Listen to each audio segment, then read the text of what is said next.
Good afternoon, Bluebirds. I'm Lainey with Bell delivering your announcements. Happy birthday to Nicholas Lorenz and Sutton Thomas.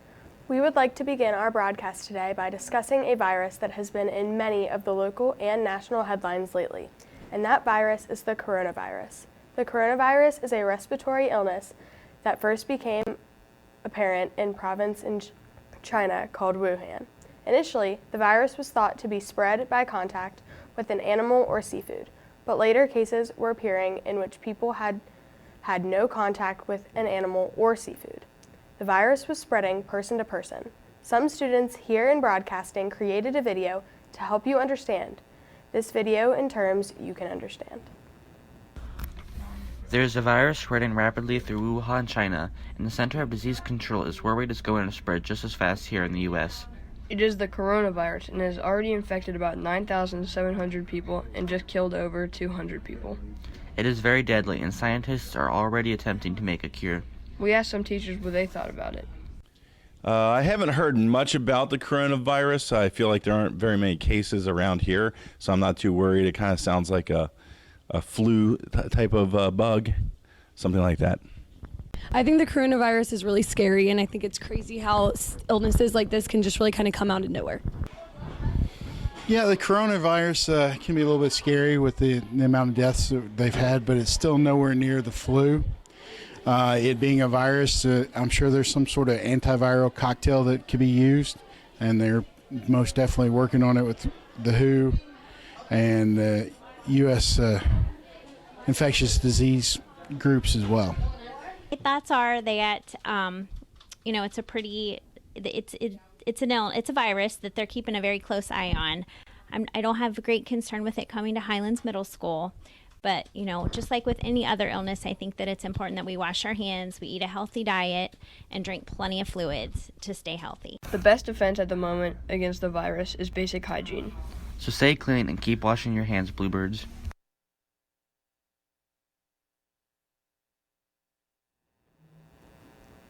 In Wuhan, China, there have been approximately 1,000 deaths from this virus.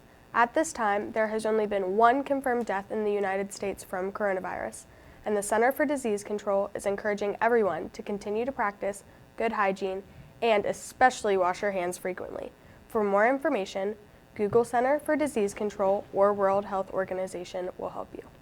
On a lighter note, Valentine's Day is quickly approaching, and FCCLA will be selling carnations at lunch today for Valentine's Day. Today is the last day you can purchase a carnation for a friend or a teacher. Carnations will be $2 and will be delivered during first period on Valentine's Day, which is this Friday. Do you think you're going to get anyone a carnation? Maybe. Okay. Today is it. If you want to audition to be in the talent show, sign up for A time on the paper outside the office. Auditions are from 3:15 to 6:30 in the Strings Room. The talent show will take place February 21st at 7 p.m. in the PAC. The library is closed today after school because the teachers have a meeting. 6th grade Girl Power will be meeting this Thursday, February 13th from 3 to 3:45 in the cafeteria. The Fish Tank Club will also be meeting this Thursday, February 13th in the health classroom right after school, 3:05 to 3:45. Anyone interested in joining the club is welcome to attend. 1.25 million people in the United States have diabetes. HMS Fitness Leaders class has decided to spread awareness about type 1 diabetes in the middle school community. Lead teachers will be collecting money the week of February 24th through 28th. Then on Friday, February 28th, if students bring in $1, they can all wear a hat or PJs. All the donations go to the JDRF Foundation to help continue the research for diabetes. So remember, bring in that $1 the week of February 24th to 28th to have the opportunity to wear a hat or PJs. Are you going to bring $1? I think I am. I love to wear my PJs to school. Me too. On Monday of next week, we are off school to celebrate President's Day. George Washington and Abraham Lincoln are two presidents that people often associate and remember on President's Day. So here's some more information about them and some others. Coming up this month is President's Day. It's on Monday, February 17th this year, and we are off school. It celebrates two presidents in general, but most people don't know which presidents they are. George Washington was the first president of the United States. Born on February 22nd, 1732. He served 2 terms as president from 1789 to 1797. He was born into a wealthy family in Virginia, was one of the founding fathers of our nation, and led the Constitutional Convention.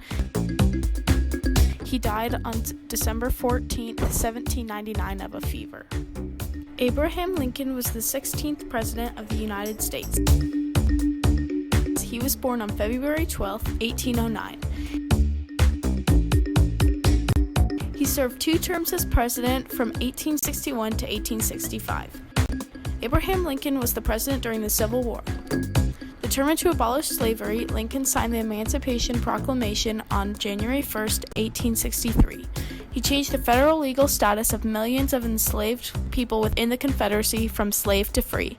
He was assassinated by actor John Wilkes Booth on April 15, 1865. Fast facts about presidents. George Washington was the only unanimously elected president. John Adams died on the same day as Thomas Jefferson. James Madison was the shortest president at 5'4", and on the contrary, Abe Lincoln was the tallest at 6'4", a whole foot taller. And finally, George W. Bush was the first president to ever run a marathon.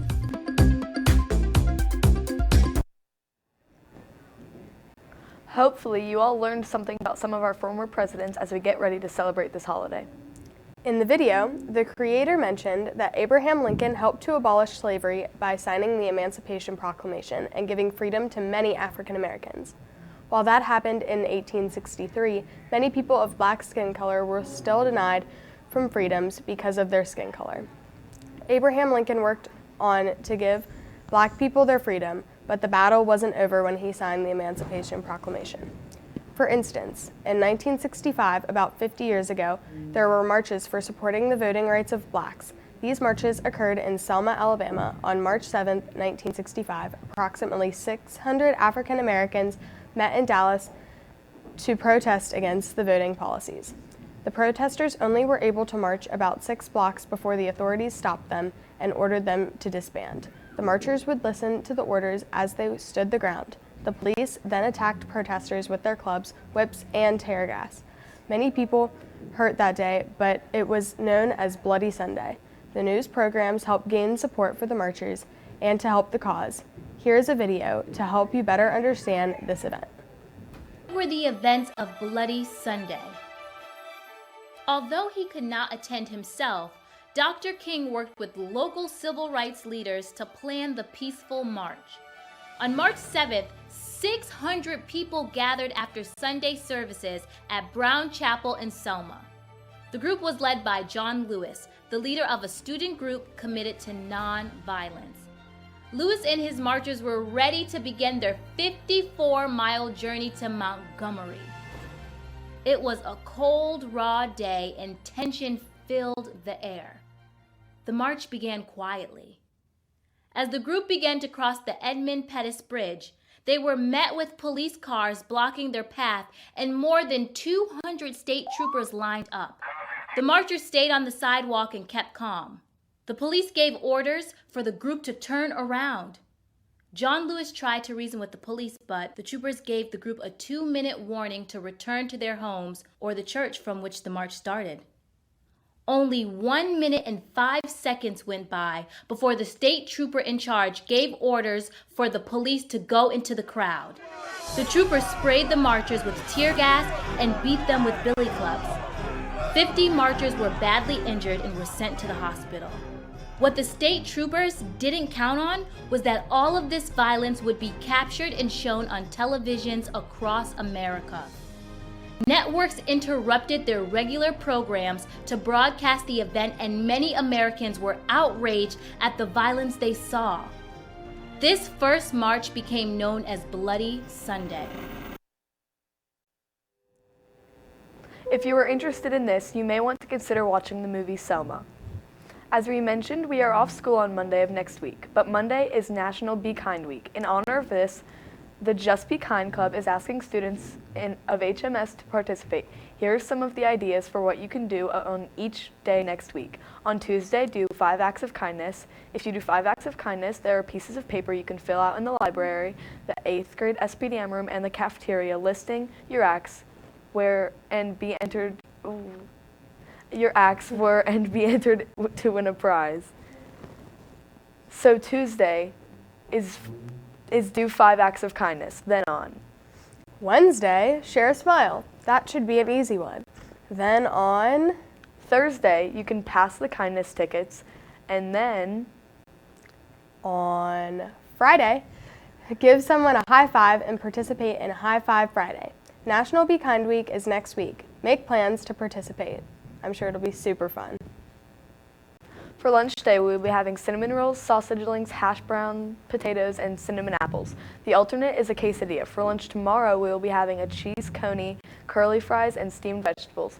The alternate is cheese pizza. Remember, you can always add fresh fruit or salad to your lunch. Now for today's quote of the day. Today's quote is, "Never waste a minute of thinking of anyone you don't like." People you don't like or people who don't like you are not worth your headspace. You can only think about one thing at a time, so why waste it? Use each moment to love yourself and become better. Have a great rest of the day, Bluebirds.